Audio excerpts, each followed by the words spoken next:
Okay, so for the first time in my lifetime, Native communities across the country are actually working together. Now, you say a lot of this is, you think, due to the Harper government's policies? In part. I mean, it's kind of a fire that's been lit under people by his actions, right? It's kind of forcing the situation to take it to another level. So yeah, it's partially his doing, but it's I mean, a lot of people are putting a lot of stuff just on Stephen Harper, but people have to be putting stuff on the government, and that includes liberals, that includes any other organization that had a political party that took power and formed the government. So Harper just happens to be part of a cabal of very right-wing people who have a right-wing agenda and have pushed the situation to where it is. And what is there something internally among the Native community nationally that took place that helped bring this about, do you think? I think it was basically seeing that the way the Bill C-45 was structured to remove the protections from waters was something that was coming a long way, and people have been seeing the deteriorating state of water in and around their communities. And some other groups of Indigenous people who live near large developments like the tar sands in Alberta have seen an extreme deterioration of their waterways due to that type of development.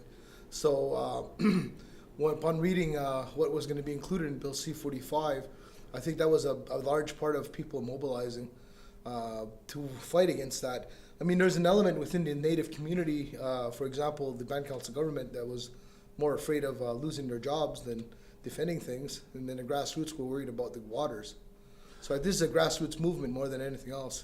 Now, we've heard, obviously in the last few years with the Arab Spring and all that, we've heard a lot about the role of social media and technology in social movements, in gelling and mobilizing. Did that have a big part in the Idle No More? Well, yeah, Idle No More started out as a hashtag on Twitter. So it is the same thing, right? I think we're in the age of internet revolutions, right? This is just to add to that.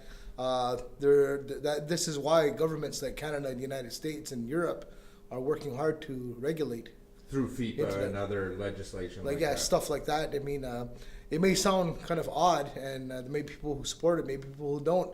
But in Europe, they're working towards banning all pornography off the internet. Which is like whatever suits your fancy, whatever you're against or not. But it's not the fact that it's pornography that they're banning. It's the fact that they're banning anybody from saying things. It starts with that, and it moves to other things. It starts with something politically easy. Politically easy, move exactly. On to social causes. Sure. And so on. Ideally, I'm assuming the ideal outcome here is when you decolonize, you're going to get rid of the last vestiges of us, which is the corruption. Well, sure, but I mean, corruption's not. It's part of it. Sure, there's a big issue within Indigenous communities, but that's part and parcel of the whole system that's developed and that's called Canada. It's based on a corrupt model. So you feel once you remove a lot of the economic and governance models, the problem of corruption will not be as severe, because the corruption does come out of the economic and governance models we've given. Sure, it does, but at the same time, it's like, what do we replace that with, right? And who calls the shots in its replacement? If it's the same people calling the shots, then you're gonna have a corrupt system again. I guess that's what I'm asking. Have you started to take steps toward talking about what are we going to do after? Well, as a Mohawk, we've always had a different form of governance that was not that of a band council government. We've had a traditional government that has been running before the band council system. Was a threat in the 1920s to the band council system because it refused to give way, was forcibly removed by the RCMP in the 1920s and Six Nations because it was a threat, and it continues to be a threat. And this is the government that people wanted to use, and this is the government that has a place for women that is equal to that of men, and this is what we want to model our governance on. Okay, thank you very much. Oh, Mr. Ray. My name is Khelsilem Rivers. I come from the community in Vancouver, British Columbia, Canada, called Khomolchistan, and I'm Squamish and Kwakwakiwak.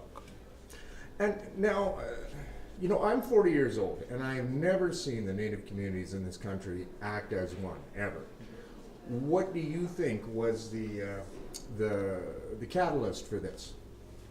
Well, I think that a lot of things are due to circumstance, and a lot of things are what precedes what's happening right now, especially with the context of I Don't Know More.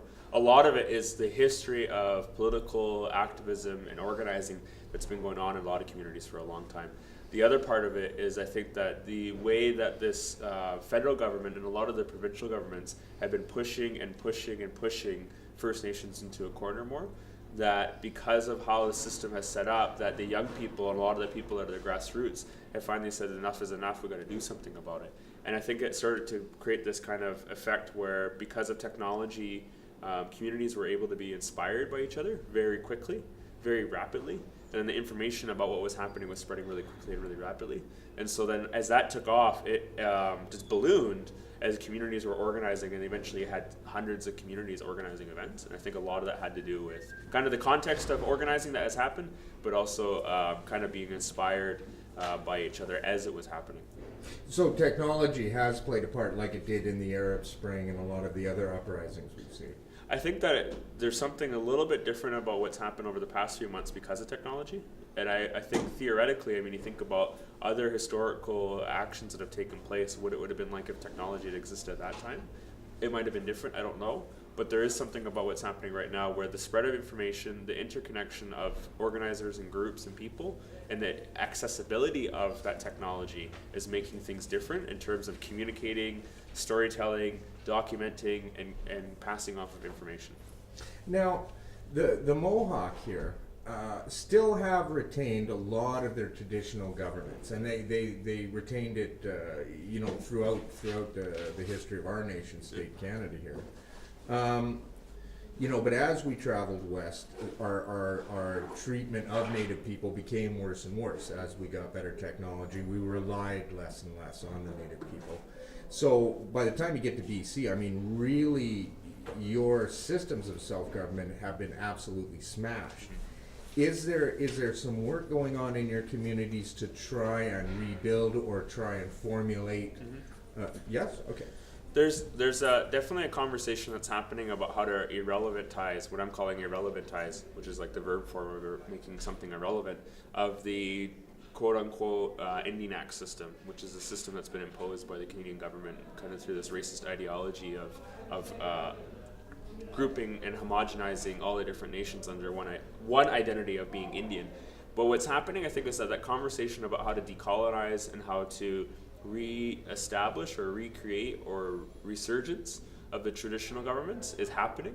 I think that I see it with a lot of the young people and younger generations that are kind of more removed from the residential school way of thinking, this kind of belief about these kind of colonized mentality about white is right and we have to be taken care of by our patriarchal government and things like that. And the young people are saying we have the teachings and the understanding of our traditional ways of being, and there's a way that we can make them relevant in our lives again. And I think that's starting to happen now. I think what happened in places like with the Mohawk communities is that they caught on to that idea much sooner. It was decades ago that they caught on to this idea. And so they laid the groundwork for back in the 50s, 60s, and 70s, which has brought them to this point now where they're much more rooted in that and they're much more widely used for their communities. So if you think about it, where we'll be in 30 years on the West Coast might be where the Mohawks are right now, in that sense of revitalizing these traditional governments.